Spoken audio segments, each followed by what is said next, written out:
Leviatán, por Thomas Hobbes. Capítulo 15.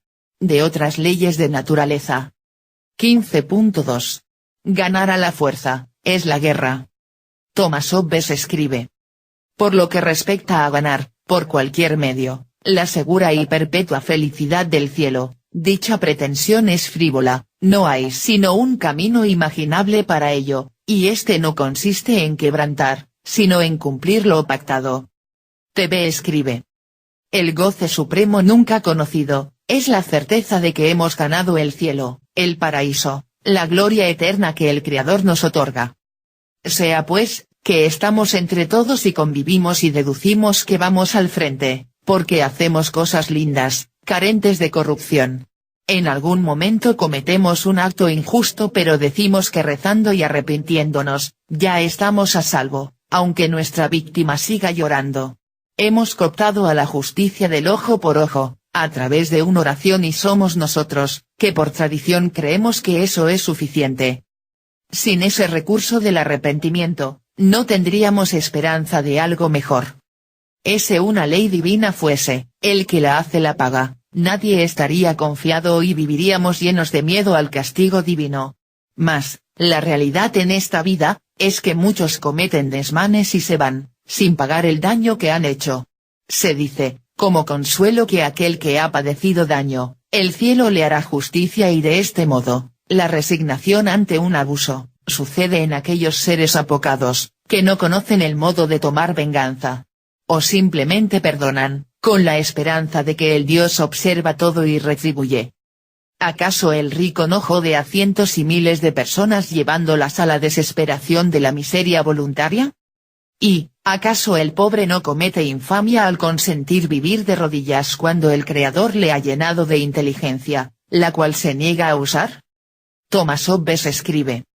Es contrario a la razón alcanzar la soberanía por la rebelión, porque a pesar de que se alcanzara, es manifiesto que, conforme a la razón, no puede esperarse que sea así, sino antes al contrario, y porque al ganarla en esa forma, se enseña a otros a hacer lo propio.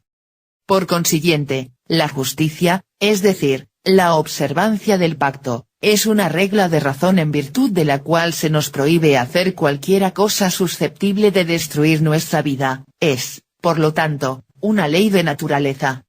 Algunos van más lejos todavía, y no quieren que la ley de naturaleza implique aquellas reglas que conducen a la conservación de la vida humana sobre la tierra, sino para alcanzar una felicidad eterna después de la muerte. Piensan que el quebrantamiento del pacto puede conducir a ello, y en consecuencia son justos y razonables, son así quienes piensan que es un acto meritorio matar o deponer, o rebelarse contra el poder soberano constituido sobre ellos, por su propio consentimiento. Ahora bien, como no existe conocimiento natural del estado del hombre después de la muerte, y mucho menos de la recompensa que entonces se dará a quienes quebranten la fe, sino solamente una creencia fundada en lo que dicen otros hombres que están en posesión de conocimientos sobrenaturales por medio directo o indirecto, quebrantar la fe no puede denominarse un precepto de la razón o de la naturaleza. TV escribe. Como nadie tiene certeza del proceder divino que juzga, un asesino o transgresor del orden social, tiene implícita la idea de que puede salvarse con arrepentirse o si hace el bien atropellando a otros, joder a uno para ayudar a otros, ya es justo. Thomas Hobbes escribe. No se libera un compromiso por vicio de la persona con quien se ha pactado.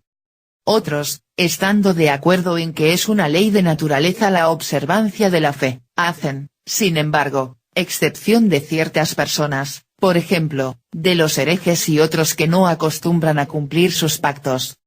También esto va contra la razón, porque si cualquiera falta de un hombre fuera suficiente para liberarle del pacto que con él hemos hecho, la misma causa debería, razonablemente, haberle impedido hacerlo. ¿Qué es justicia de los hombres, y justicia de las acciones? Los nombres de justo e injusto, cuando se atribuyen a los hombres, significan una cosa, y otra distinta cuando se atribuyen a las acciones. Cuando se atribuyen a los hombres implican conformidad o disconformidad de conducta, con respecto a la razón. En cambio, cuando se atribuyen a las acciones, significan la conformidad o disconformidad con respecto a la razón, no ya de la conducta o género de vida, sino de los actos particulares. En consecuencia, un hombre justo es aquel que se preocupa cuanto puede, de que todas sus acciones sean justas, y un hombre injusto es el que no pone ese cuidado. Semejantes hombres suelen designarse en nuestro lenguaje como hombres rectos y hombres que no lo son, si bien ello significa la misma cosa que justo e injusto. Un hombre justo no perderá ese título porque realice una o unas pocas acciones injustas que procedan de pasiones repentinas, o de errores respecto a las cosas y personas. Tampoco un hombre injusto perderá su condición de tal por las acciones que haga o omita por temor, ya que su voluntad no se sustenta en la justicia, sino en el beneficio aparente de lo que hace. TV escribe. Todo ser humano sabe cuándo comete actos que perjudican a otros, ya los haga de manera inadvertida o con propósito. ¿Permitiría que se los hagan a él? Posiblemente, reaccionaría como víbora, guardaría resentimiento, o se culparía por ser tan imbécil al dejarse sorprender. Cometeré un acto para beneficiarme y los demás, si se atraviesan en mi camino, van a salir raspados. Del mismo asunto, puedo enfocarme en hacer algo que ayude a otros, en vez de perjudicarlos, pero no será así cuando mi vida esté en riesgo, excepto cuando el acto es por heroísmo y ayudar a alguien a quien se aprecia.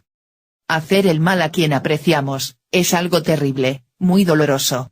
Hacerlo a quien no nos importa su suerte, es tan simple, siempre y cuando el afectado no tenga manera de responder al abuso, al grado de hacernos sangrar o terminar lisiados. Un león, por acoso del hambre, es capaz de atacar a un búfalo, pero puede pagarlo muy caro. Nosotros no atacamos por hambre, atacamos movidos por el deseo, por el mero interés de chingar a otros. Thomas Hobbes escribe. Lo que presta a las acciones humanas el sabor de la justicia es una cierta nobleza o galanura, raras veces hallada, en virtud de la cual resulta despreciable atribuir el bienestar de la vida al fraude o al quebrantamiento de una promesa. Esta justicia de la conducta es lo que se significa cuando la justicia se llama virtud, y la injusticia vicio.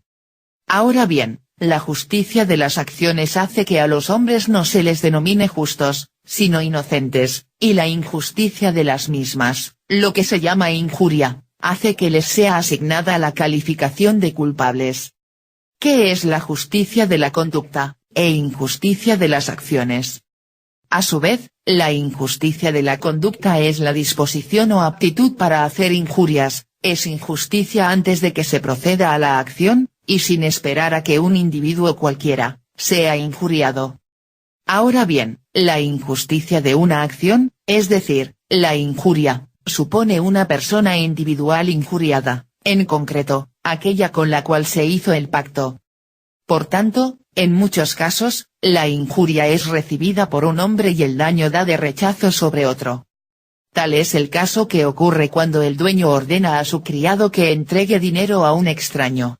Si esta orden no se realiza, la injuria se hace al dueño a quien se había obligado a obedecer, pero el daño redunda en perjuicio del extraño, respecto al cual el criado no tenía obligación y a quien, por consiguiente, no podía injuriar. Así en los estados los particulares pueden perdonarse unos a otros sus deudas, pero no los robos u otras violencias que les perjudiquen. En efecto, la falta de pago de una deuda constituye una injuria para los interesados, pero el robo y la violencia son injurias hechas a la personalidad de un estado. Ninguna cosa que se hace a un hombre, con consentimiento suyo, puede ser injuria. Cualquiera cosa que se haga a un hombre, de acuerdo con su propia voluntad, significada a quien realiza el acto, no es una injuria para aquel. En efecto, si quien la hace no ha renunciado, por medio de un pacto anterior, su derecho originario a hacer lo que le agrade, no hay quebrantamiento del pacto y, en consecuencia, no se le hace injuria. Y si, por lo contrario, ese pacto anterior existe, el hecho de que el ofendido haya expresado su voluntad respecto a la acción, libera de ese pacto, y, por consiguiente, no constituye injuria. ¿Qué es la justicia conmutativa y distributiva? Los escritores dividen la justicia de las acciones en conmutativa y distributiva. La primera, dicen, consiste en una proporción aritmética, la última, en una proporción geométrica. Por tal causa sitúan la justicia conmutativa en la igualdad de valor de las cosas contratadas, y la distributiva en la distribución de iguales beneficios a hombres de igual mérito. Según eso sería injusticia vender más caro que como compramos, o dar a un hombre más de lo que merece. TV escribe. Nada merezco, todo lo que obtengo es porque lo he negociado. Si alguien es contratado y recibe un salario muy alto por sus servicios, es algo justo, eso fue lo acordado. Injusto parece que es cuando el patrón, al ver que estás desempleado y desesperado, aprovecha para contratarte por un salario más bajo de lo que en realidad puedes ganar. Pero aún en eso, tuya es la culpa porque estás en desventaja y debes buscar el modo de sobrevivir, agarrar fuerzas, un aliento y luego seguir buscando algo mejor. Injusto es que yo me conforme, me resigne y entre quejas, siga lamentándome por haberme vendido tan bajo. Los bajos salarios que paga un patrón, son lo justo porque así están definidos por las leyes. Si alguien sabe que puede ganar más, es irónico que no se mueva más. Mientras tanto, según lo acordado, se trabaja y se dan resultados. Usted ni yo merecemos un mejor trato ni mejor salario, nos lo vamos a ganar por nuestro deseo, nuestra visión y movimiento. Mientras tanto, hay que agradecer al patrón por permitirnos obtener un salario a cambio de nuestros aportes. En la sociedad no hay injusticia, hay pendejismo por no saber hacer valer nuestros derechos y obligaciones. El tirano persiste gracias a nuestro apocamiento. TV.